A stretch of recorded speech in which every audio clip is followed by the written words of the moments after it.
I'm Steve Wiggins, and this is the Groundworks Ministries podcast. Now, today we're reading from the book of 1 Samuel, chapter 29. Let's focus on verses 9 through 11. Then Achish answered and said to David, I know that you are as good in my sight as an angel of God. Nevertheless, the princes of the Philistines have said, He shall not go up with us in battle. Now, therefore, rise early in the morning with your master's servants who have come with you. And as soon as you are up early in the morning and have light, depart. So David and his men rose early to depart in the morning, to return to the land of the Philistines. And the Philistines went up to Jezreel. Now, David's original decision to go to the Philistines was ill-advised. Now, it's understandable why he did it, but it was unwise. It was easily explainable, but it was unfaithful.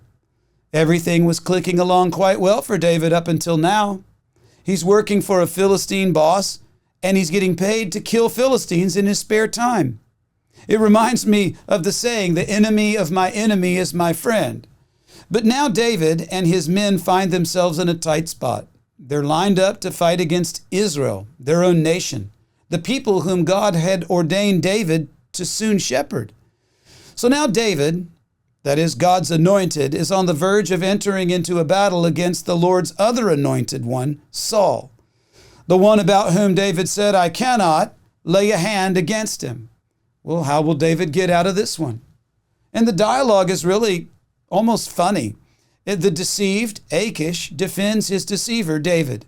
And the man who is relieved of his obligation to act against the Lord disputes that relief. God is almost silent. But if you listen closely, you can hear him. The only mention of God is just a throwaway line from the Philistine king. And yet God is at work. The Lord is delivering David from his own stupid decisions. He is protecting the nation also, the nation of Israel, and preserving the integrity of Israel's trust in their future king. And as if that wasn't enough, God's also protecting the birth line of the Messiah. All of that is happening somewhat silently. And the story is not a promise to us that God will not hold us accountable for or deliver us from the consequences of our faithless decisions, but it is proof that God is always with us and ultimately working out everything together for His good, which ultimately benefits us, His children, by grace through faith. And believers should take heart here. Right? We can all look back on the timeline of our own lives, and we got no trouble picking out those occasions where we depended upon our own cleverness, or we were sure of our own abilities and confident that we knew the right way. So, I really don't got to ask God. And how did that work out for you? It proves disastrous, and it'll nearly destroy you. We sometimes fear that God's mercy has run dry. After all, if the roles were reversed, our mercy would have withered by now. And then God shows up. And we, just like David, have to learn how God's goodness and mercy pursues us all the days of our lives. There is a strong contrast between the endings of chapters 28 and 29. Consider this from 1 Samuel 28, verses 24 and 25. Now the woman had a fatted calf in the house, and she hastened to kill it.